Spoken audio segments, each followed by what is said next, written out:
Students, labi na gyud tong mga students nga nag-enroll og analytical chemistry, mag-share ko karon og usa ka lecture video. Nag-solve ko og usa ka problem from the book of Fundamental Analytical Chemistry by Skog. So ako ni siyang i-share with the hope nga makatabang sa mga students pagsabot sa concept sa precipitation gravimetry. So I hope that this lecture video makatabang dili lang sa akong mga students but also sa ubang mga students nga dunay analytical chemistry subjects nga medyo nag-struggle pod on how to solve problems on precipitation gravimetry or in general problems in gravimetric method of analysis. So here is the problem. The mercury in a 1.051 gram sample was precipitated with an excess para-periodic acid. The reaction of the mercury present in the sample with para-periodic acid is 5 moles of mercury ion react with 2 moles of para-periodic acid, forming 1 mole of mercury para-periodate and 10 moles of 10 moles of hydrogen ion. The precipitate was filtered, washed free of precipitating agent, dried and weighed, and 0.5718 grams of the mercury para-periodate was recovered. Calculate the percentage of mercury chloride in the sample. Now, to solve this kind of problem, first we have to identify all given in the problem. And notice, ang given lang sa any nga problem are the mass of sample taken for analysis, which is equal to 1.051 gram, and the mass of mercury para-periodate precipitate nga na-produce, which is equal to 0.5718 gram. And we are required to calculate percent mercury chloride in the sample.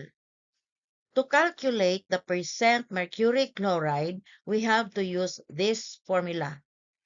Percent mercury chloride is simply equal to mass of mercury chloride over mass of sample times 100.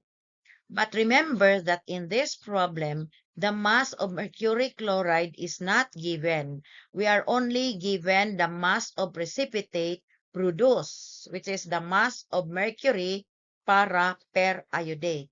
So to calculate the mass of mercury chloride, we have to convince this mass of mercury para-periodate to mass of mercury chloride. So ang formula to convert this grams of mercury para-periodic acid to grams of mercury chlorides, mauni siya kaning niya sa atong formula. Kani the whole thing kana siya except sa denominator nga mass of sample. The whole thing is equivalent to mass of mercury chloride. Ngayon notice kaning first term sa atong equation, mauni siya ang mass of mercury para-periodate precipitate. Ang gihimo nako is kaning grams of mercury para-periodate i-convert usa into grams of mercury by multiplying a factor of 5 times the molar mass of mercury over the molar mass of mercury para-periodate. Nganong akong gi-multiply og 5? Akong gi-multiply og 5 because from the balance equation, ang mole ratio sa mercury ug sa mercury para-periodate is 5:1. So meaning 5 moles of mercury produces only 1 mole of mercury para-periodate. So, manotice nga makancel dayon nato ang grams of mercury para-periodate to grams of mercury para per iodate from the molar mass. So, ang nabilin nga unit here is mercury. So, we need to convert na pod aning gram mercury, i-convert na to siya into gram mercury chloride by multiplying a factor of molar mass of mercury chloride over the molar mass of mercury. Kani siya nga factor, ang tawag na to ani is gravimetric factor. Anong wala na may number nga akong gimultiply sa ilang mga molar mass? Because ang mercury, 1 mole of mercury contains only also of 1 mole, or ang 1 mole of mercury chloride has only 1 mole of mercury. So finally, mauna ni siya ang equation for the calculation of percent mercuric chloride. Kani, we divide this by mass of sample here and we multiply this by 100. Next, we have to substitute all the values. So we substitute here the mass of mercury para per iodate precipitate. And then we multiply this by a factor of 5 over 1. Kani siya diri, natay 5, natay 1 diha. And then we multiply this with the molar mass of mercury per molar mass of mercury para per iodate. And then you notice nga the gram of mercury para per iodate mo cancel po dire sa gram mercury para per iodate. Ang nabilin nga unit is gram mercury.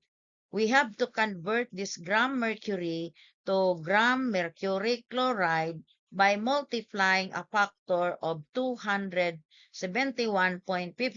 gram of mercury chloride per 200.59 gram of mercury. This one is equivalent to 1 mole of mercury chloride, and this one is equivalent to 1 mole of mercury. So again, the 200.5 grams of mercury is cancelled with this 200.59 grams of mercury. The unit left is 271.52 grams of mercury chloride. So the whole thing here is the mass of mercury chloride divided by mass of sample times 100. So simplifying this, the final answer is 51.27% mercury chloride. So I hope my solution is clear and nasabtan sa naminaw. Okay, so thank you.